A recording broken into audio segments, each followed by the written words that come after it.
Okay, a warm welcome from Geneva, Switzerland. This is Reda Sadki, and very pleased to be welcoming you back for those of you who are already members of the ambulance crew, and a warm welcome to any newcomers who are joining for the very first time. So I'm going to, having welcomed you here, hand it off, and very pleased to introduce Lars Erik Svanberg from the Norwegian Red Cross, and Agnieszka Joliwinska, who are going to jointly present and give you a recap of what we have done in the past through this ambulance initiative. Lars and Agnieszka, over to you. Thank you very much, Reda. Pleasure to meet you all. I'm very happy that we're able to join us this Friday afternoon for the first series of the webinar this fall. I'm sitting here with my good colleague Agnieszka, who will start the presentation. She's been involved in this initiative for several years and has a lot of institutional memory. So she will give us a recap. Since this initiative has been there has been some time since the last activity, we thought that this first round of a webinar could be a summary and a recap of what has been done so far, and sort of looking back, and at the same time look forward on how we can best collaborate together in the months to come. So I'll give the microphone to you, Agnieszka. Thank you. First of all, warm welcome to all of you. Agnieszka, at least I'm having trouble hearing you. Could you speak closer? Could you come closer to the microphone, wherever it is on the computer? Or okay, sorry, we will probably change. Better now? Is this better now? Can you hear me? Can you hear me better? Yes, thank you. We get some insider message that it's a poor connection, but is this somehow getting better? I will try to be as precise as I can. Is it better, Reda? It's better for me, but I'm asking, it'd be good if other participants in other places, especially outside of Europe, feel that hear me and hear Agnieszka.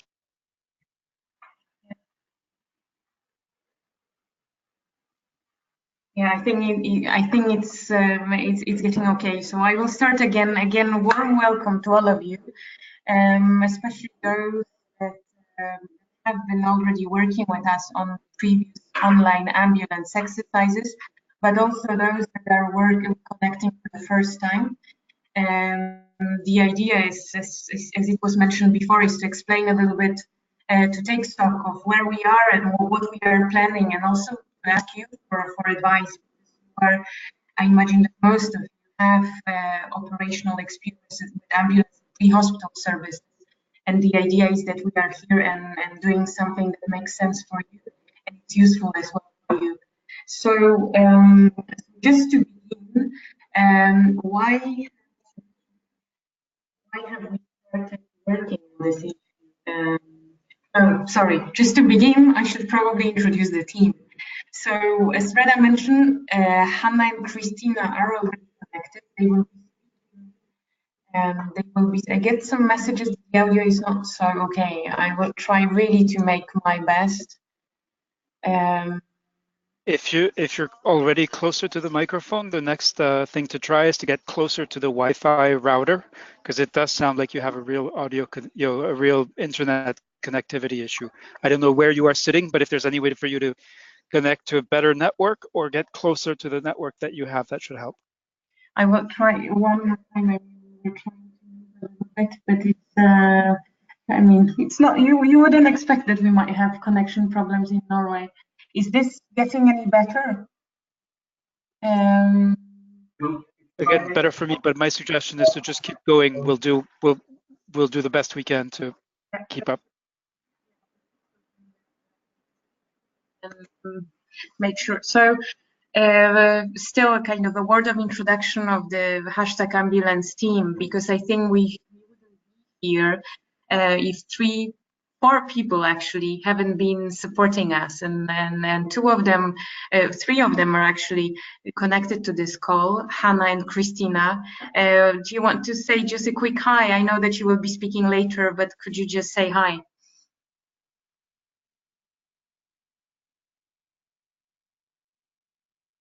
Hello everyone, this is Hanakade. I'm very happy to be with you. Thank you Agnieszka, Reda and Lars for this introduction, and looking forward for this webinar.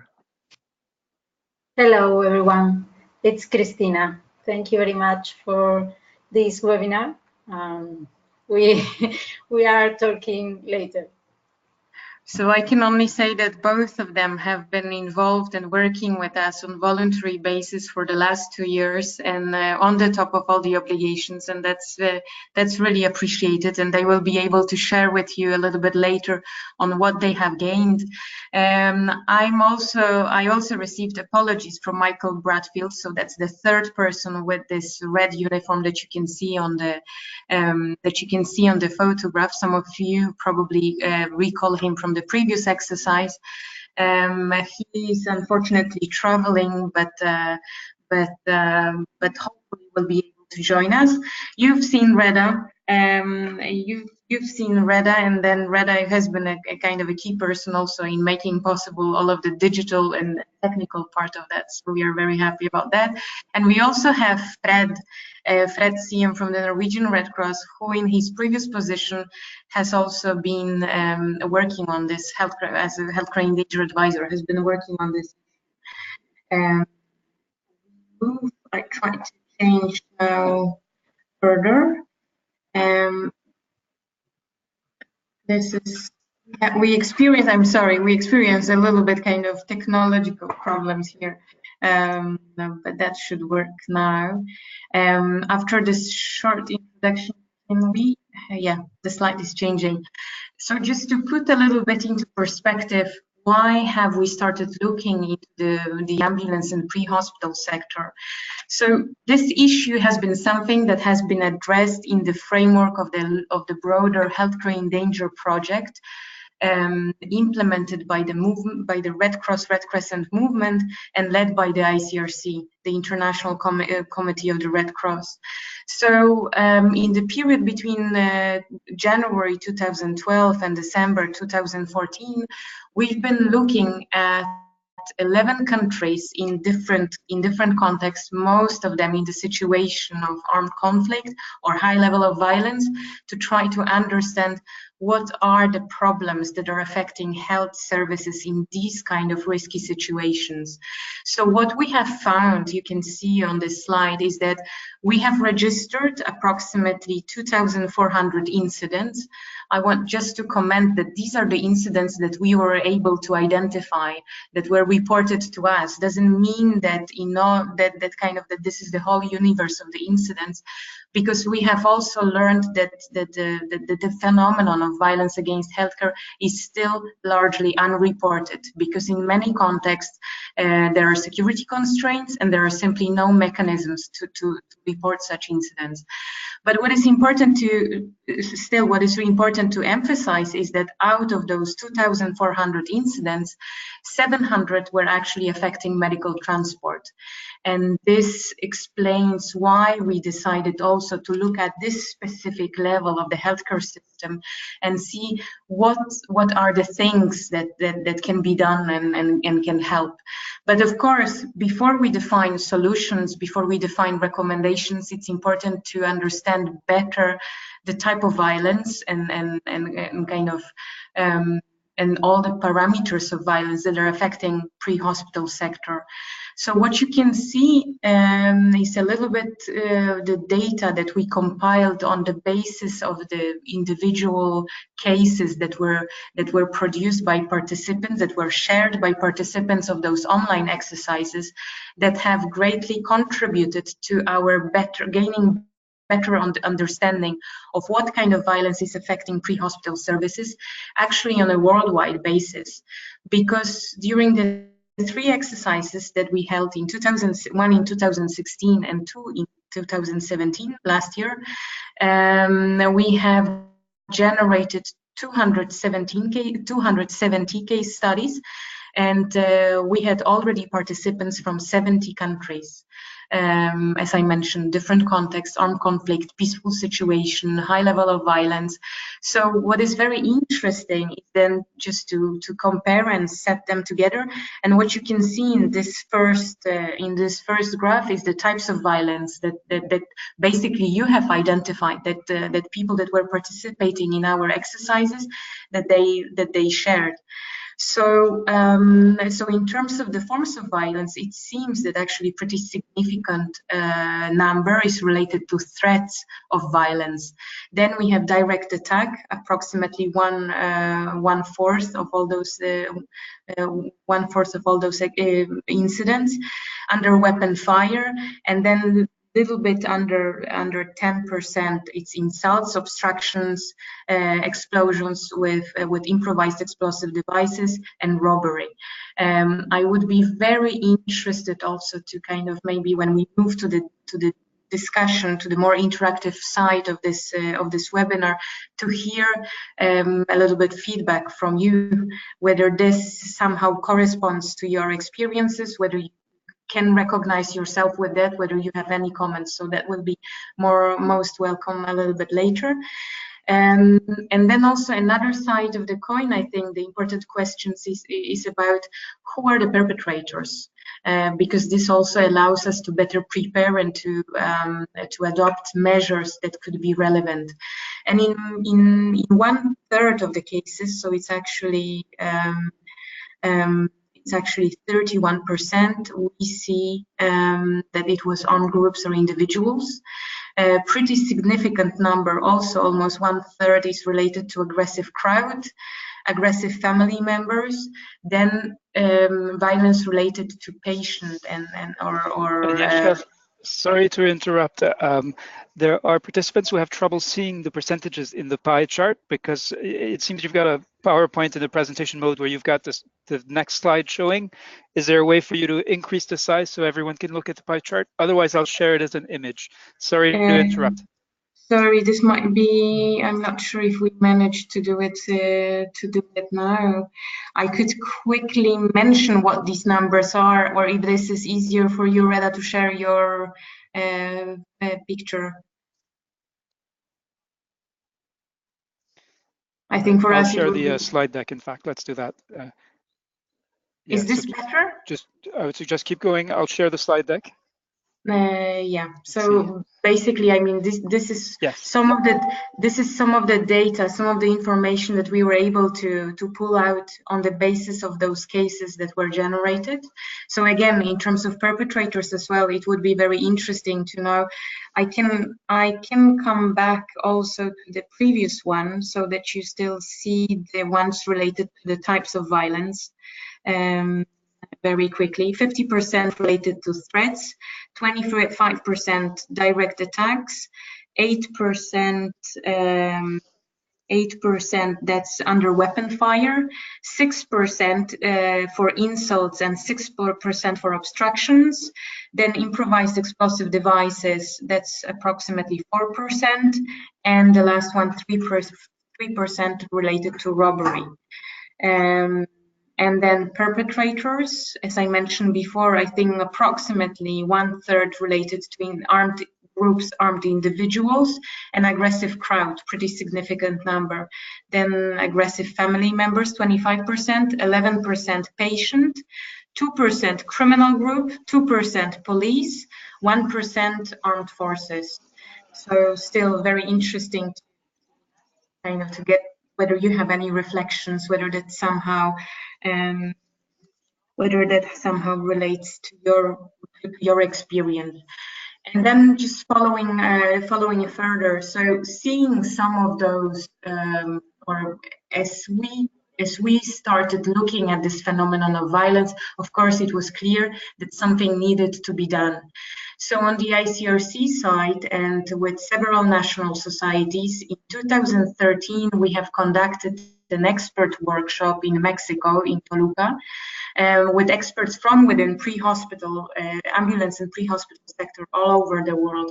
And the publication that you can see on your far right, the ambulance and pre-hospital services in risk situations, this is a publication with recommendations that were discussed during that workshop. So we have sharing of experiences of different organizations from within the movement, but also from outside the movement, from within public health system and also private healthcare providers, ambulance services. This is one of the examples. This report, for those of you that have not been participating in our exercises before, you can see the website of the Healthcare in Danger project, where in the resource center you can download that publication for free. It's available in English, I believe French and Spanish and Arabic. So you can have a look on this one and several other publications. Then there is also another publication that it wasn't mentioned during our previous exercises, which I think might be interesting, and maybe at some point, based on your feedback, we could see to what extent this could be also a topic brought to those webinars, is the issue of de-escalation of violence, or de-escalation of interpersonal violence, taking into account that aggressive crowd, maybe less aggressive crowd, but maybe more so aggressive family members and patients, that this still constitutes such a high percentage of perpetrators of violence. Our colleagues in the delegation in Pakistan, together with local partners, they actually designed an approach that aims to de-escalate that violence. So it focuses on creating a little bit more awareness around communication, and also what communication techniques could be used in which situations to try to kind of to de-escalate situations that potentially can turn violent. So that's just one example of what could also potentially be applicable to the pre-hospital sector. It's true that in Pakistan we have had experience in applying this tool with ambulances, and also in hospital healthcare personnel. And the third publication, that's a publication by the Norwegian that has been edited or compiled or facilitated, or the preparation of that publication has been facilitated by the Norwegian Red Cross. It summarizes best practices, standard operating procedures of 12 national societies. It's a selection of national societies from the Middle East. Some of you are probably coming from those national societies today, and the other group was also from the Americas, and this publication also available on our website. It's something what I think is really of a great value of that publication. It's that it's extremely operational and based on kind of first-hand experiences, and hopefully could be useful. I will proceed quickly. I already mentioned our experience in Pakistan. That could also potentially be a topic for another webinar. We had actually a webinar about supporting our colleagues in Pakistan last year. Some of them perhaps might have attended that. What we've been working on in that country was trying to increase respect for the pre-hospital services and for ambulances. There was a campaign launched to change, public campaign to change behavior, and what you can see is basically it's a website where people can actually pledge that they respect ambulances, and one of the obvious reflections of that is also giving away on the road, because we've seen that this has been an issue in the country. If you follow the link, you can see a little bit more resources generated around that. And that finally brings me slowly back to #ambulance exercise, community of action, and our previous experiences. You can see two quotations from people that have developed individual projects. This community of action, I might perhaps now leave the floor to Lasheri, as the Norwegian Red Cross is the community of action, that can explain, because that's been one of the initiatives that somehow has emerged under the framework of the Healthcare in Danger initiative. And the reason why we are here is because exactly this community of action has an appetite and ambition to continue.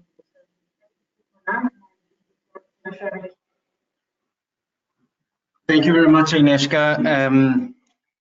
As you said, we have now a history of the exercise events and the healthcare danger in the healthcare danger initiatives, and the community of action is sort of a concrete project or platform that we want to bring further to build on the experiences so far, and we want to create sort of an arena where you can meet and learn and share experiences and receive feedback, advice, and support. And the aim is to create a dynamic network where you as participants is also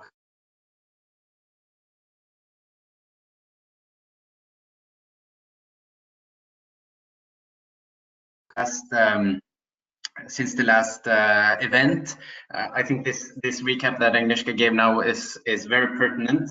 And looking at the community of action and how we really want or foresee this, or the vision for it to move as the ambulance and pre-hospital care providers in risk situation community of action, to improve as a main objective to improve operational security of ambulance and pre-hospital emergency care providers, and to create a global network of practitioners within the pre-hospital sector.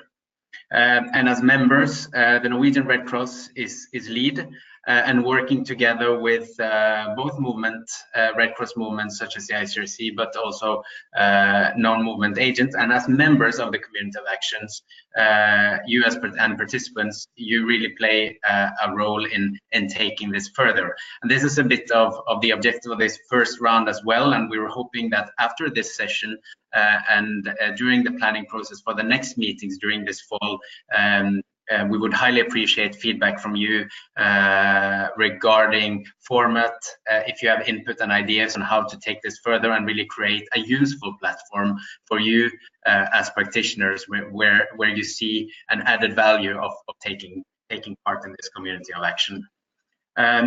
And Agnieszka has already mentioned the Healthcare in Danger platform with its which under the main Healthcare in Danger page, there is an online community, and that is where we sort of, that's the general meeting point outside our web meetings. And this is a platform where you can share your experiences, keep your agenda up to date, find and share resources, and connect with others. And following the experience that we've had, there has been a sourcing of cases that has come from you and that has been added up into the database. So these are best practices, experiences from members of the community who has shared their stories.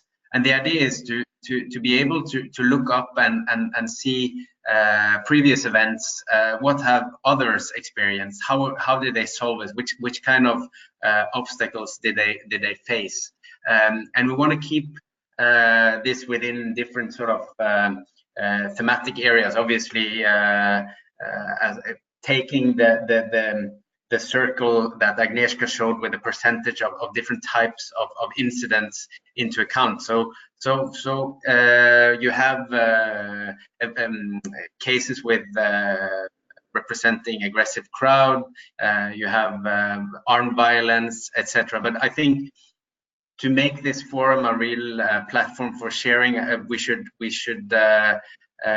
not think that some events are insignificant, and I think it's a bit of a testing ground as to how to share to get feedback. If you in your situation feel that you have experienced something where we would like support and feedback from the community, then please share. And it does not need to be a very sort of action-oriented event either. So on this online community, there is this forum, and you see the address in the bottom. community healthcare in danger .org. For those who haven't joined, please register, become part of it, and and use the forum as a place of information sharing. And I hope that during the fall, when we continue with webinars, that this can be activated as an arena for communication and learning. So way forward, and how can you engage? Now we're on the 28th of October, so we are 3 days later than the initial plan of the webinar. But we have today we are on the 28th of September. I'm sorry. And then we have 2 more webinars planned for October and November. And this one is taking the format of a recap and a sort of collective idea sharing. But on the next 2, we are planning to look into specific cases. We're lifting up a couple of cases during each event presented by the case holders, and then focusing on feedback from experts and based on questions from you and information sharing, with the objective of getting clarity of ways forward or best practices. So that's sort of the learning objective of this round of webinars. So you're highly encouraged to participate. Tell your colleagues or contacts to join and engage in discussions on the online platform as mentioned. And also, if we call for challenges, ask you to send us feedback about sort of which violence-related topics would be of interest for you to cover. So we put our hands a bit in you in the sense that you can have a big role in filling the content of this round of webinars this fall, and it's also the strategy of ours to continue with this in 2019, and use the network to flag the challenges you face. And then you see there it disappeared. Let's see.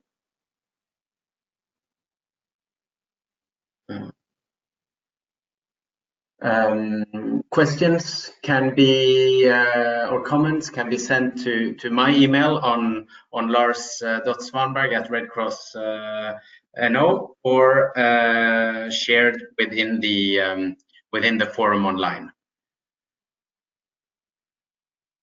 And with that, I will give the floor to Christina and Hannah as 2 important members of the core group of the community of action. As I said, we really encourage you to participate, to share your stories, and to lift any issues you face in your work, and to sort of kickstart that process of sharing. I'd like to ask Christina or Hannah, I don't know who of you to start. Maybe we should start with Christina, to tell a bit about your background and yourself, and why did you choose to join the network? How do you see the network relevant to your work? And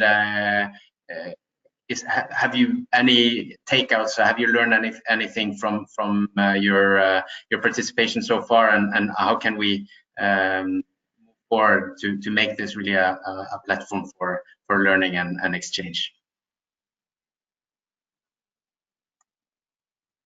Okay, welcome back to this webinar. Can I share my screen?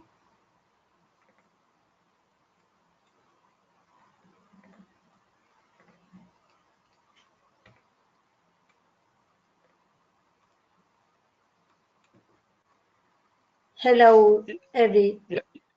You should see the prompts to actually share your screen, and then you have to accept the prompt, and that will start sharing. Okay, can you see my screen? And can you hear me properly? I can hear you, at least, if other people can confirm in the chat. I don't think you've actually accepted the prompt yet, because at least we're still waiting to view your screen. Okay. No? Yes, that's it. Yes. Okay. Hello, everybody. I would like to share why I'm working with the community of action and talk a little bit about my background. My name is Cristina. I'm a Spanish GP, but I've been working as an emergency doctor in ambulances and helicopter for more than 12 years. My organization is a national one called the Public Company for Health Emergency, which has the objective of providing care for accidents, emergencies, and so on. Firstly, I'd like to show a little bit about my country. Currently, there are no armed conflicts in Spain, but we have been experiencing an increase in the number of aggression in the last 7 years. For example, the total number of assaults on doctor, only on doctor, was 3,429 in 7 years.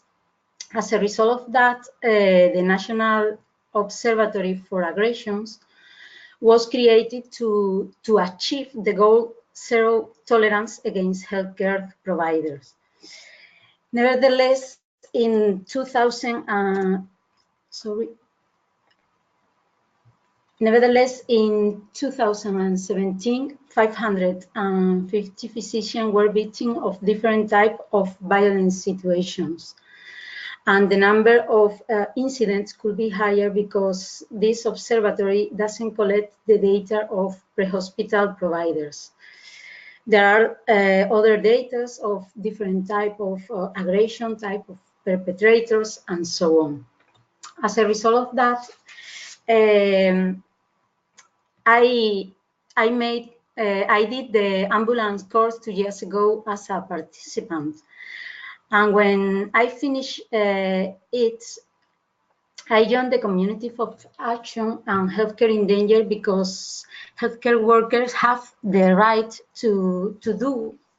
we have the right to do our job in a safe environment, free of violence. One of our goals is preventing and mitigating workplace violence. From my point of view, this requires a global approach. It means that everyone, from doctors, nurses, paramedics, to patient, relative, and so on, must understand that violence is not part of our job and must not be tolerated. I think the best way to be able to work in the in the best condition is to join together to say no to violence against workers. When I did these courses, I didn't belong to Red Cross and Red Crescent societies. I haven't worked with us before, but when I finished these courses, I joined the community of action and healthcare in danger. Currently, I'm collaborating with the Spanish Red Cross to different projects. Thanks to Healthcare in Danger and this community, I have been doing different courses and becoming familiar with different resources that I integrate into my daily practice. To finish, I would like to encourage healthcare personnel to involve in creating a coordinated community response in order to develop a common understanding about this situation and try to change it. So thank you very much. I hope we'll keep working together in order to get our main goal, that is treating our patient in the best ways and in the safe place. Thank you.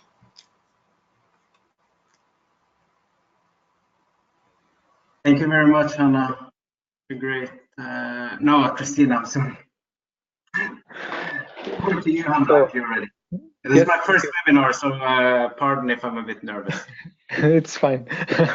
Thank you, Reda, Lars, Agnieszka, and Christina. And of course, thanks all the participants for their patience to hear from us. I will make it fast, and then we'll move forward to hear from you. Well, my name is Hanna Kade. I'm a medical doctor from Syria. Now continuing my surgical training in Germany, in Berlin. I have more than 10 years of experience in humanitarian work with the Syrian Arab Red Crescent or with WHO, and also with several training with the Federation and the ICRC. I just want to mention that when I joined this community of action, or when I joined the #ambulance courses, I felt that when I read the others' experiences, how much can we learn from others' experiences, and how much sharing our experience that maybe we felt that it's not that important for others, but this will make effect, like sharing experience not only from having a big or facing big situations in danger in a war situation, but also a small situation in a peace situation, and feeling in danger or in risk. That's very important to document it, because learning from others' experience is very important and is very effective. So having this kind of community that we all share the same background, let's say, with pre-hospital services, sometimes facing danger situations or risk situations. When you have a problem, when you face something and you need some help, you have like a background, like people that they share the same with you. Maybe they can help you, they can discuss with you what it could be better. So for me, this community is a very strong background when I face any problem. So I would suggest to you, if you didn't read a lot of other stories or experience, please go to the platform and check some others' experience and learn from it, and even discuss it with the author. And as you see, we are working as a team, or we are planning as a team, not only the organizers, but with you as a participant, as a part of this community. That's one of the aim of this webinar, to hear from you what you want, what you need, what you think it's better for us to plan together for the future, like for the next webinars, for the next year, for the upcoming courses. So if I'm allowed to ask the participant to start raising their hands in the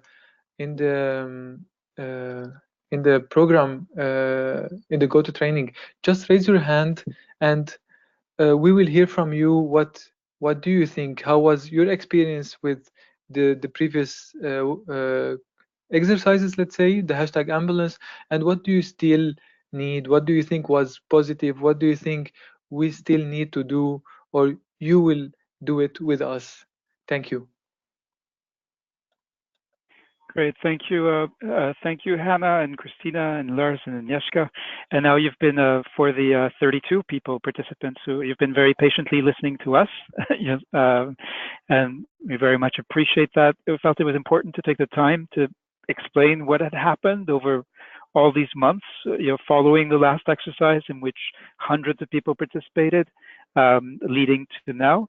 But now over to you. I see Theo Quang Chen has his, I think, hand raised. So Theo Quang Chen, you're going to be our first person we'll hear from. You are currently muted. You'll need to unmute yourself. Are you able to hear me? Okay, and your hand just went down. Okay, let's go to Alvin. If you're not on the call currently, I'm sending you if you'd like to unmute yourself. And we'd love to hear from you, Alvin. And we know you participated, I believe, in every ambulance exercise from the past. If you'd like to unmute yourself. And Alvin, I remember because he would sit in his ambulance while joining the calls for the during the exercises. So this may be the case here. All right, and we know it's not easy, especially for those of you who are new. But you are amongst friends. Okay, Alvin, your microphone is not working. That does happen. So if your microphone is working, we would love to hear from you. The point of this session is really to reconnect with you and to hear what you have been up to as well. And so we have some very interesting messages in the chat. So from Weiqi Ong, let's see if Weiqi's microphone is working.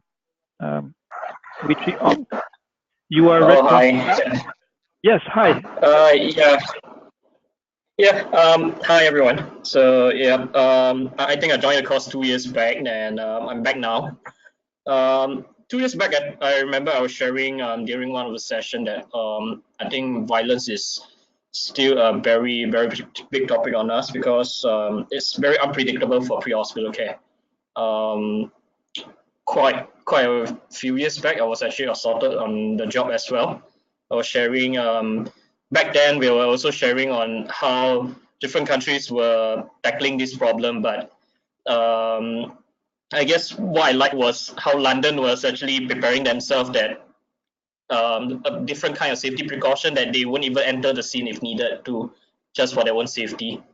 Yeah. For Red Cross right now, on my own country society right now is we still face that patient who actually abuses us verbally for now, but thankfully it's not physically. That's also another thing that we also tried to talk about as well, on verbal abuse as well on the job. Yeah. All right. Thank you, Weiqi Young. And so, why did you join the call today? And what kinds of activities, what would you like to see happen when we connect, with people from ambulance, people from all over the world? What would you like to see us do that might actually be helpful to you, or encourage you in your work? I guess most of us are from the ambulance from the ambulance team. So the good point is we could actually share our experiences on how we actually tackle such problems or the problems that we face on our daily job. And from there we can probably also come up with a solution that we can look into. If let's say it's from our own society, we can also bring up the same kind of solution as well to tackle such problem. And I can also see some of them who left the message. Some of them are not medically, some of them are just curious to come in. It's also a good experience. Maybe they might have some insights as well to actually share with us how we can solve such problems. So that's the reason why I came back to the course again, and literally to network around and see how different country faces literally violences on their daily job basis, and also how different countries actually use their own methods to resolve it, and how we could also learn from each other to resolve such matters if it arises. Yeah. Great. Thank you so much, Weiqi Young. You're the first one we hear from. We know it's never easy to be the first one to step up, so very appreciative of that, and hope that your voice will encourage others. And I see great messages in the chat. Can you just remind us where you are calling in from and what your organization, I believe, your Red Cross is, Weiqi, before. Okay. Yeah, I'm from Singapore Red Cross. Currently, I'm the ambulance officer, and I'm also in charge of the ambulance equipping and also on the ambulance protocol as well. Great. All right. Thank you. So we have some messages. One from Rosmim Osman. I'm very interested in this topic. I don't have much experience. My English is not so good, but I try my best. So Rosmim Osman, that is fine. You are very welcome. Almost no one on this call is a native English speaker, and that is fine. It's fine if you're a native English speaker too, but you're very glad that you've come in. If you'd like to type your messages, into the chat, that works. Let's see if it'd be lovely to hear your voice, Rosmim Osman. Can you unmute yourself and tell us where you're connecting from? And just before we go to Rosmim, so let me send you an unmute request. I know you said just to tell us where you're from and to hear your voice. All right. Let's go to then Kevin Lowe. Kevin Lowe says it's good sharing, especially when we are in a conflict area. Kevin, again, if you'd like to tell us more about that and tell us about, again, the same question as that Wichi Ong just answered about, what brings you here and what would bring you back that you would find useful in your ambulance practice. And Teo Guang Chen says, I'm from Malaysia working as ambulance supervisor in Malacca State. And I believe you are not able to speak to us, so thank you. Alvin, so Tansing Kwang Alvin Sebastian says, nice hearing from this fantastic group of international colleagues. I have learned a lot from all and also inputting some of the safe practice in my current service to better protect myself and my crew from harm. I believe there is still more to be learned. Let's have more of such a session. It's a very nice message. Thank you, Alvin. And I hope it will encourage and inspire others, especially those who are joining for the first time. Luis, and the reason I read these messages is in part because for those viewing the recording, they won't be able to see the chat messages. So that's why we read them. So hello, good morning, greetings from Ecuador, because from my point of view, the acreage that is given prevents us from working fully, and it would limit our response capacity. A question from Lars Erik Svanberg, and an important question that, if you haven't participated yet, please answer this question, which is, what would you like the next webinar to be focused on? The next webinar is next month, and we want it to be useful to you. So if you can type in the or answer the question. And I see also Fred has his hand raised. So let's finish reading the messages, and then we'll go to you, Fred. Luis says, Luis David Maya, and I joined to know how other colleagues in the field of medicine, how they develop. Razmim Osman says that he's from Malaysia Red Crescent headquarters as a clerk in ambulance management. All right. Lars has a first suggestions for Alvin has a first suggestion for Lars. I do hope we could focus more on safety and personal protective equipment. So let's hear from Fred, and then we'll hear from Uzi. Hello, I'm Fred from the Norwegian Red Cross, and I wanted to ask a question and see if anyone had any feedback on it. We're grappling a little bit with different types of mass casualty incidents in Europe over the last few years, and it affects the safety of the ambulance providers. And I'm talking in particular of the attacks where a vehicle is used in the attack. So a truck, for example, used to run over people. Uzi, I think like you guys also in Israel have this experience with this, but when this happens, the ambulances are immediately dispatched to this big accident that has happened, but often that's how it's dispatched, it's to an accident. A bus or a truck has run over a lot of people. It's not necessarily an attack. It's someone lost control of the vehicle and it hit lots of people. So we end up having ambulances and other pre-hospital care providers who are in the middle of a red zone after a terror attack using a vehicle. And there is, as we know, like increasingly the risk of these double tap attacks where you have first the attack with a vehicle, for example, and then they can be shooting afterwards, or they can be another vehicle, or they could be an explosion. But these ambulances then they are then in the middle of the red zone and realizing that this is actually a security incident and not an accident. And then the SOPs have to change immediately. How do you coordinate with police? How do you do crowd control in case there is a secondary attack? How do you protect yourselves? Very difficult to pull the ambulances back again. So this is a difficult situation that ambulance services in Europe and other places have to kind of find solutions to. And I was just wondering if anyone in this group had any ideas or any experience or any tools they'd like to share about that. Thank you. Thank you very much, Fred. So let's see. We have Wiching Ong who agrees with Alvin. calling for focus in future webinars on safety and personal protective equipment. We've just heard Fred about preparation and response to mass casualty incidents. Kevin Lowe actually agrees not only PPE and safety, but we involve with CBRN, so chemical biohazards, radioactive, nuclear, and explosive situations. So a variety of obviously related topics being suggested by participants. And I believe let's go now to Uzi. So we chatted before the session started. Welcome, Uzi. You are, of course, a veteran of many things, including the ambulance exercises. Yes. Hello, everybody from my home in Israel. Since the last course, I left my work. I am now in pension, so I have more time for my volunteering in the ambulance corps. I want to. We have some kind of incidents which are very complicated to handle.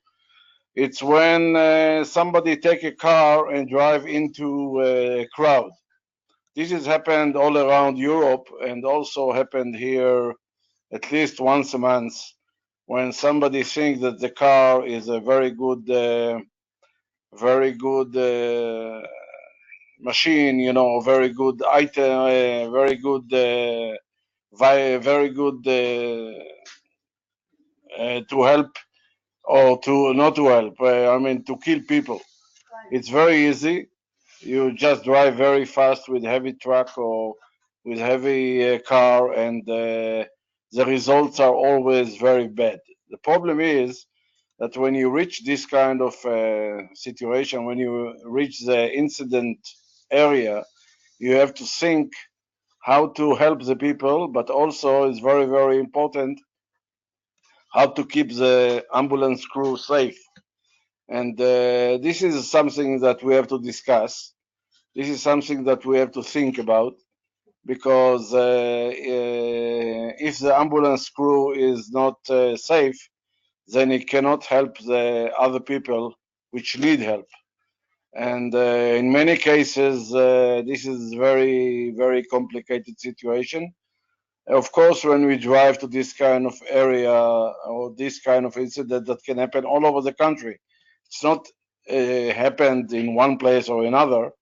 It can happen anywhere. But the first call what we got is car accident.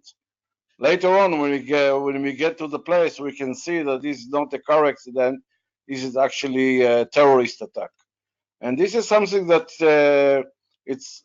I know it's not happened only here. It's happened in Paris. It's happened in London. It's happened in many places. And we have to think how to handle it, how to handle the driver if the driver is also injured. So this is something to think about and something to discuss. Thank you.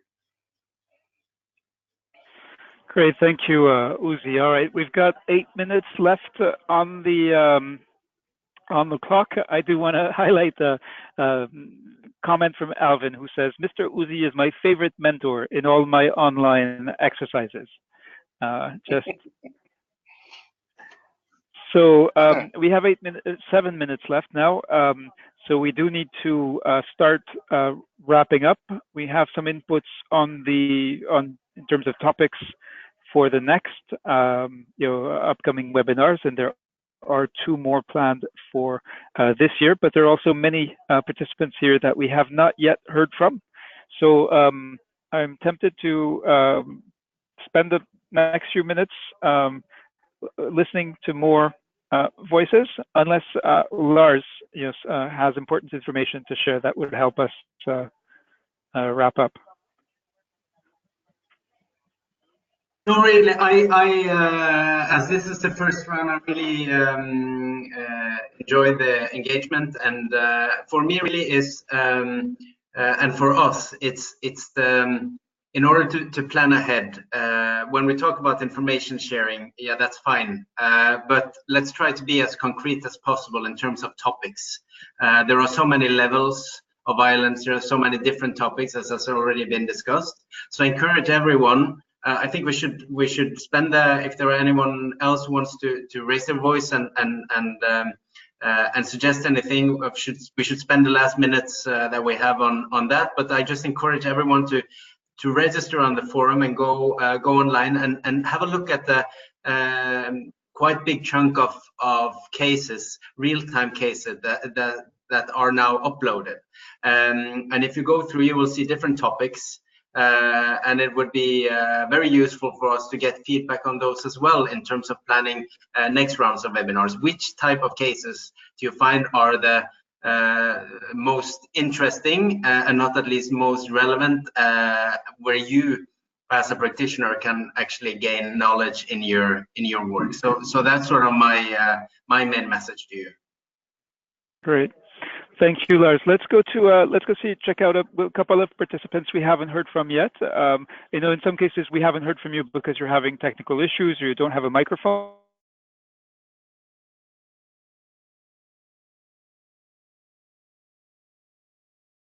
But let's go, for example, to Bara Shebli. Let's go to Bassel Azizi then. Bassel Azizi, can you hear me? And are you able to speak to us? If not, if you could type in the chat, we'd love to hear from you. So the specific question from Lars is really, what is the next, what should be the topics? What should we focus on in the upcoming webinars? At least I'm not able to hear you. Okay, but you're here. All right, let's go to Dr. Tanvir Ahmediadgir. And Dr. Tanvir, are you able to unmute yourself? And we'd love to hear from you the last few minutes. Hello. Hi, yes, everyone. Hello. Dr. Tanvir here. Here. Yeah. How are you? Hi, everyone. Dr. Tanvir here from United Arab Emirates. Definitely, it's a great pleasure once again to join the group. Looking forward to participate once again with the new cases and all that, violence against the pre-hospital care providers. And definitely, this is a great opportunity to learn from each other. And hopefully there will be new topics are coming, especially more focus on the mass casualty incidents and related to the pre-hospital care. So thanks once again. I'm happy to hear and participate more and more conversation during the course. Great, thank you. Tanvir, could you tell us what do you think the focus should be in the upcoming webinars? That is what we're looking for. We want you to come back. We want these to be useful to you. Otherwise, there's no point having them if they're not. So what would be your suggestions? What would you recommend? Well, I believe that a few of the topic, if we can include the psycho or behavioral emergencies faced by the pre-hospital care provider, should be added. That could be one of the interesting topic nowadays, because as even WHO is considering one of the leading diseases, the mental health, and pre-hospital care providers are facing a lot of challenges nowadays to dealing with the behavioral emergencies. Okay, thank you for that suggestion. All right, any other, so you can use, there is a little icon that looks like a hand. So if you click on that, that'll show us that you're raising your hand, and then we can unmute your microphone. But we've got 2 minutes left, so it would be nice to go back now to Hannah and Christina to ask you, this time first Hannah, then Christina, to wrap up and summarize your thoughts and what you'd like to share back with the community as we close this session. Thank you, Rida, and thanks for the participants. Well, from my side, I think you have shared with us what you are thinking about next webinars, and we will consider that about like sharing some cases, discussing the cases, and about the mentioned topics that you said. And hopefully we will gain more points, and maybe it's not the last time now to share your thoughts. As Lars Erik said, you can share your thoughts, or if you got an idea after the webinar about what's the best, what do you prefer, what do you think it will be useful, please don't hesitate, share your thoughts with us using the link of the community in the platform, or sending email to Lars, or however you want to reach us on Facebook page, you know how to reach us, and we'll be there, and we'll consider that, of course. Looking forward to hear from you in the next webinar and to see you there. Thank you. Great. Thanks, Hannah. Over to you, Christina.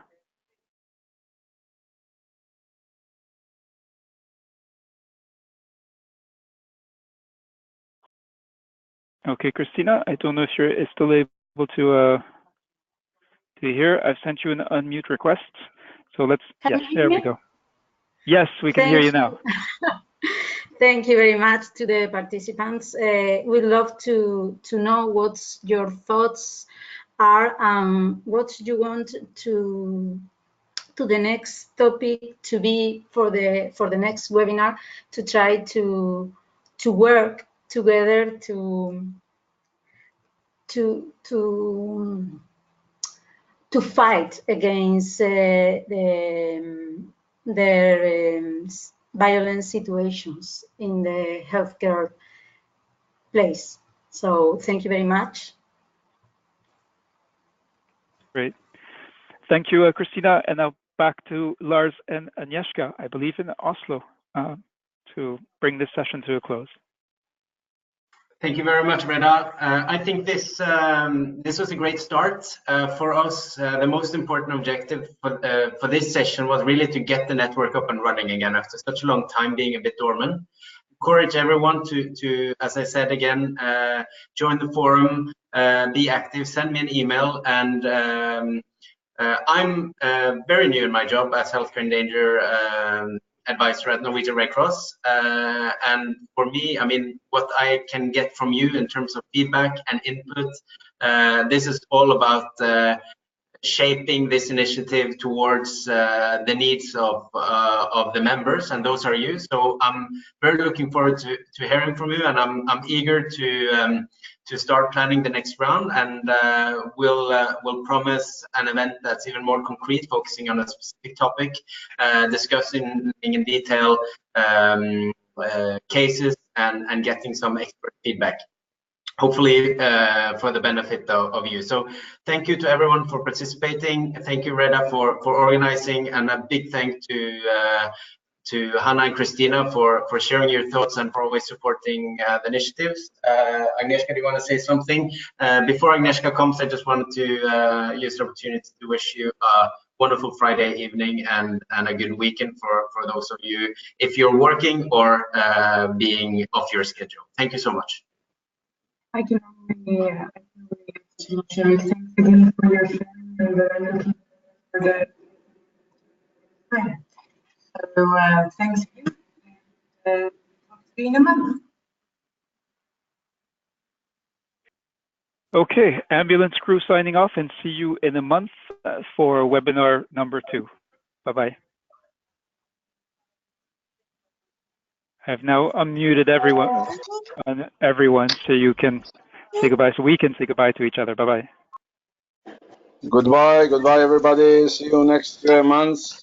Hope you all be well. Bye-bye. Bye. Bye.